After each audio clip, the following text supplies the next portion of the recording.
Based medium access के बारे में। तो चलिए शुरू करते हैं। यदि हम कंटेंशन फ्री टेक्निक्स यानी कि कंटेंशन फ्री मीडियम एक्सेस से कंटेंशन बेस्ड मीडियम एक्सेस को कंपेयर करें तो कंटेंशन बेस्ड मीडियम एक्सेस के जो भी प्रोटोकॉल्स होते हैं यानी कि कंटेंशन बेस्ड जो भी प्रोटोकॉल्स होते हैं वो सारे प्रोटोकॉल इस तरीके से डिज़ाइन किए जाते हैं, इस तरीके से वो वर्क करते हैं जिसकी मदद से नोड्स को इस बात के लिए अलाउंस मिल सके, नोड्स को इस बात की छूट मिल सके कि वो किसी भी मीडियम को एक्सेस करते समय कंटेंट कर सकें, यानी कि नोड्स जो हो वो कंटेंट कर सकें कि मीडियम को किस तरीके से साइमल्टेनियसली यानी कि पैरेलली एक्सेस करना है, इस बात का अलाउंस दे सकें। ठीक है। और दूसरा एक चीज़ और है, वो ये है कि जब भी हम कंटेंशन बेस्ड मीडियम एक्सेस को यूज़ करेंगे, जब भी हम कंटेंशन बेस्ड मीडियम एक्सेस या फिर उससे जुड़े हुए प्रोटोकॉल को यूज़ करेंगे तो वो कुछ ऐसे मैकेनिज़म्स प्रोवाइड कराएंगे जिससे कि आप नंबर ऑफ़ कोलाइजन्स को कम कर सकते हो। ठीक है। कोलाइजन का मतलब ये होता है कि जब दो एलिमेंट एक ही समय पे सिग्नल भेजते हैं या फिर दो टर्मिनल एक ही समय पे सिग्नल भेजते हैं तो कई बार at the time of transmission क्या हो जाता है, सिग्नल्स में टकराव हो जाता है जिसे हम बोलते हैं कोलाइजन। ठीक है।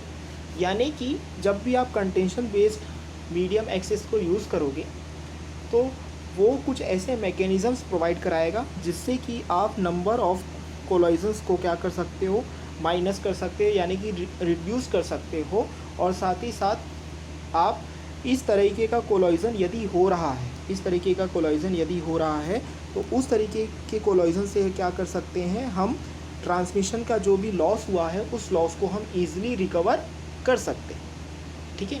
तो यदि हम इसमें कंटेंशन बेस्ड मीडियम एक्सेस में यदि किसी प्रोटोकॉल के बारे में बात करें तो वो हो सकता है एक एलोहा प्रोटोकॉल हो सकता है। ठीक है। अब ये जो एलोहा प्रोटोकॉल होता है ये किस तरीके से वर्क करता है।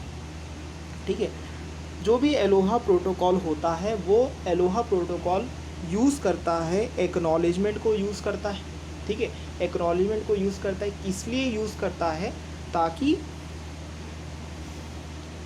एक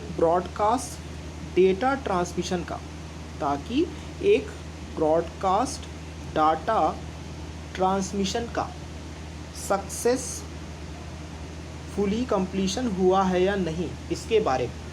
यानी कि एलोहा प्रोटोकॉल जो है यहाँ पर यूज़ करता है एक्नॉलेजमेंट का, जिसकी मदद से वो कंफर्म करता है कि क्या एक broadcast data transmission successfully completed हुआ है। ठीक है। तो एलोहा इसके अलावा और क्या क्या चीज़ें करता है ये भी हम यहाँ पर डिस्कशन करेंगे। देखिए, एलोहा नोड्स को भी इस चीज़ के लिए अलाउ करता है। ठीक है।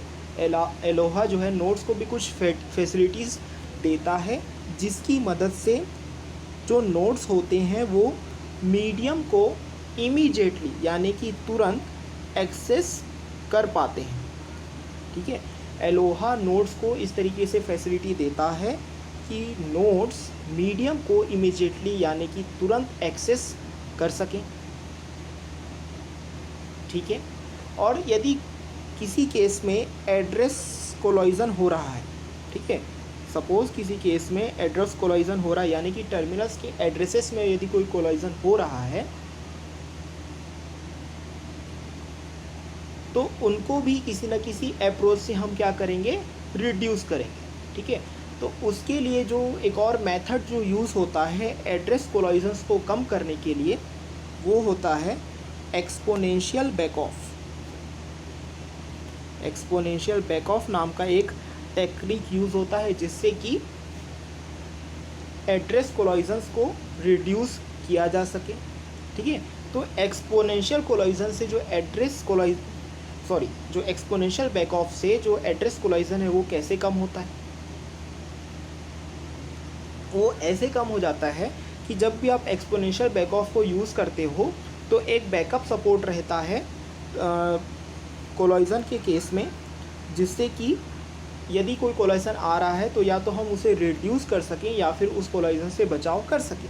ठीक है, जिससे क्या होता है सक्सेसफुल ट्रांसमिशन के जो चांसेस हैं वो इंक्रीज़ हो जाते हैं, प्लस हो जाते हैं, बढ़ते जाते हैं। ठीक है, एलोहा में भी कुछ अलग अलग टाइप्स के एलोहा प्रोटोकॉल्स होते हैं, जैसे कि एक एलोहा प्रोटोकॉल है वो है स्लॉटेड एलोहा। स्लॉटेड एलोहा, अब ये जो स्लॉटेड एलोहा होता है वो किस तरीके से वर्क करता है? ठीक है, स्लॉटेड एलोहा से रिलेटेड जो भी प्रोटोकॉल होता है वो कोलाइजन्स की प्रोबेबिलिटी को रिड्यूस करने का काम करता है। ठीक है, स्लॉटेड एलोहा जो होता है वो कोलाइजन्स की प्रोबेबिलिटी को कम करने की कोशिश करता है। ठीक है, तो यहाँ पर यदि हमको कोलाइजन की प्रोबेबिलिटी को कम करना है तो हमको एक ऐसा स्टेशन का रिक्वायरमेंट है, एक ऐसे कम्युनिकेशन स्टेशन का रिक्वायरमेंट है जो कि सिर्फ़ और सिर्फ प्री डिफाइंड पॉइंट्स पे ही, सिर्फ़ और सिर्फ प्री डिफाइंड पॉइंट्स पे ही ट्रांसमिशन को स्टार्ट करे। ठीक है, यानी कि यदि हम स्लॉटेड एलोहा से ये चाहते हैं कि वो कोलाइजन की प्रोबेबिलिटी करे तो हमको स्लॉटेड एलोहा प्रोटोकॉल को एक ऐसा स्टेशन प्रोवाइड कराना पड़ेगा जो ट्रांसमिशन को उसी समय स्टार्ट करे, ट्रांसमिशन को किसी फिक्स टाइम पे स्टार्ट करे और प्री डिफाइंड पॉइंट पे ही ट्रांसमिशन को स्टार्ट करे। ठीक है, यदि हम यहाँ पर बोल रहे हैं कि स्लॉटेड एलोहा जो है वो कोलाइजन की प्रोबेबिलिटी को रिड्यूस करता है, कम करता है, जिसके लिए हमें एक स्टेशन का रिक्वायरमेंट होता है। ठीक है, तो इससे क्या होता है, एलोहा प्रोटोकॉल की एफिशिएंसी तो बढ़ जा रही है। ठीक है, एलोहा प्रोटोकॉल की एफिशिएंसी तो बढ़ जा रही है, लेकिन अब हमें सिंक्रोनाइजेशन की भी ज़रूरत पड़ेगी। और ये सिंक्रोनाइजेशन जो होना चाहिए ये नोड्स यानी कि डिफरेंट डिवाइसेस के बीच में होना चाहिए। ठीक है, तो इस चीज़ को अचीव करने के लिए, ठीक है, यानी कि कोलाइजन भी हमको रिड्यूस करना है और हमको सिंक्रोनाइजेशन भी अचीव करना है, तो इसके लिए हम एक और popular medium access control scheme जिसका हमने नाम जाना है वो है CSMA, carrier sense multiple access approach use कर सकते हो, जिसके साथ आप इनके वेरिएशंस CSMA-CD यानी कि कोलाइजन डिटेक्शन, CSMA-CD है ये, यानी कि carrier sense multiple access with collision detection, या फिर आप CSMA-CA carrier sense multiple access with collision avoidance, इनके मैक स्कीम्स के इन वेरिएशंस का आप यूज़ कर सकते हो। ठीक है, तो सबसे पहले हम यहाँ पर जानेंगे CSMA-CD बेस्ड स्कीम, CSMA यानी कि carrier sense multiple access with collision detection. तो इस तरीके की स्कीम में क्या होता है, जो भी सेंडर होता है जिसे डेटा भेजना होता है वो सबसे पहले सेंस करता है, मीडियम को सबसे पहले सेंस किया जाता है, सेंडर के द्वारा करने के लिए, यह डिटरमाइन करने के लिए कि ये जो मीडियम है ये जो आइडल है यानी कि खाली है या फिर बिजी है। ठीक है, सेंडर द्वारा सबसे पहले यह सेंस किया जाता है कि मीडियम जो है वो आइडल है या फिर बिजी है। ठीक है, यहाँ पर मीडियम का मतलब हो सकता है कोई ना कोई कम्युनिकेशन से रिलेटेड चैनल या फिर कोई ना कोई ऐसा केबल जिसके थ्रू ट्रांसमिशन होगा। ठीक है, अब यदि सपोज़ यह पता चलता है मीडियम बिजी है, सपोज़ ये पता चलता है CSMA-CD बेस्ड स्कीम में सेंडर को कि जो मीडियम है वो सपोज़ बिजी है, तो सेंडर जो है अपने आप को पैकेट के ट्रांसमिशन से रोक लेता है और हटा लेता है। ठीक है, सेंडर जो है पैकेट ट्रांसमिशन को क्या कर देता है, रोक देता है, या फिर जिसे हम बोल सकते हैं रिफ्रेन कर देता है। ठीक है, तो ये तो हो गया पहला केस। दूसरा केस ये हो सकता है कि सपोज़ जो मीडियम हो वो सपोज़ आइडल हो, यानी कि मीडियम जो हो वो सपोज़ बिज़ी ना हो।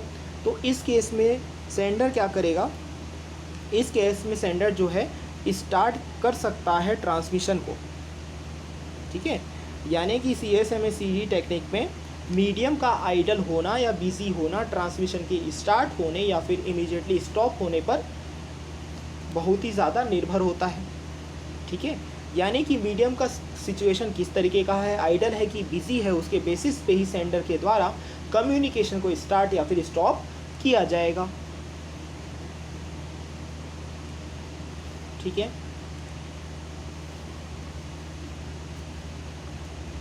तो ये है आपका CSMA-CD बेस्ड स्कीम। तो ये जो CSMA-CD स्कीम है ये आपके वायर्ड नेटवर्क्स में भी यूज़ हो सकता है और वायरलेस में भी यूज़ हो सकता है।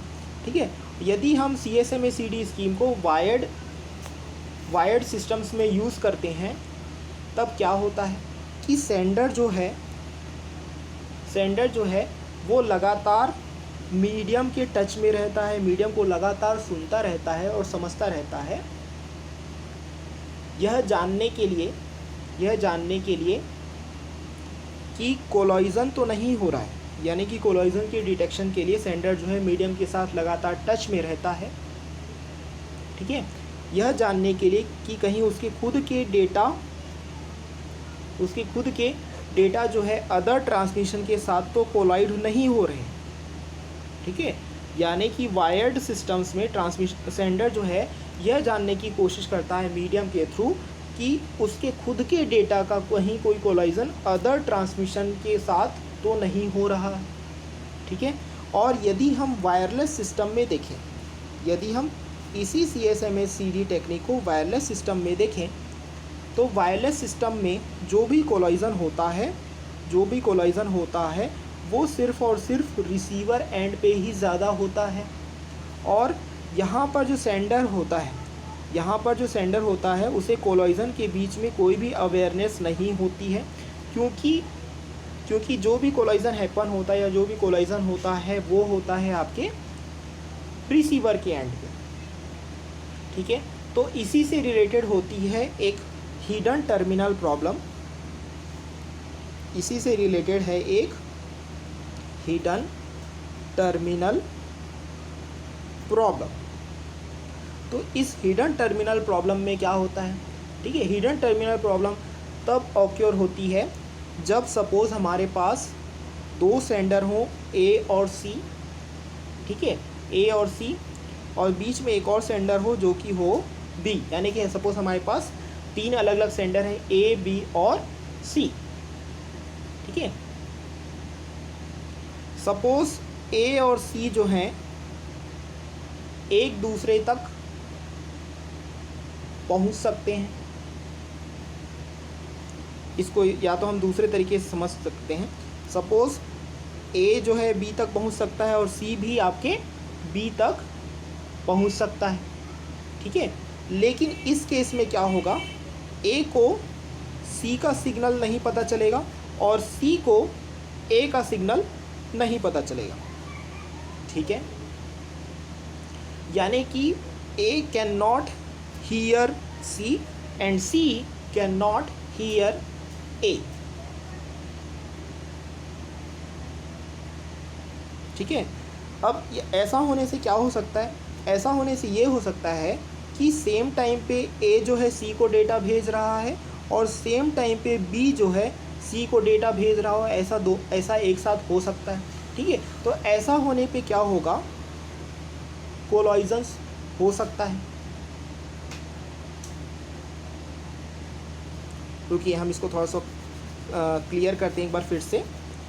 देखिए, हमने यहाँ पर आपको यह बताया था कि हमारे पास तीन अलग अलग हमारे पास टर्मिनल्स हैं।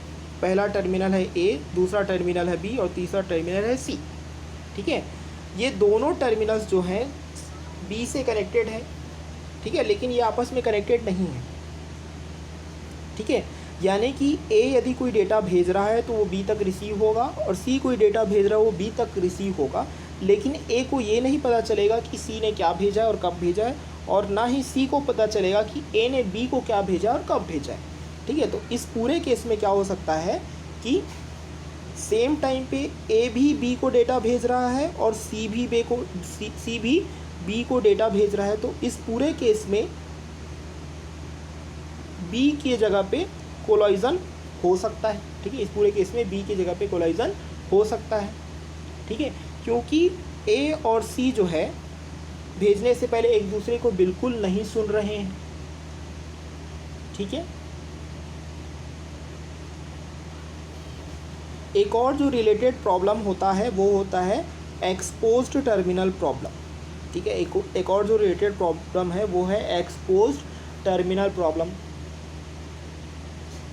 ठीक है, अब एक्सपोज्ड टर्मिनल प्रॉब्लम में क्या होता है कि सपोज़ हमारे पास अब यहाँ पर 4 अलग अलग नोड हैं, ए, बी, सी और डी। ठीक है,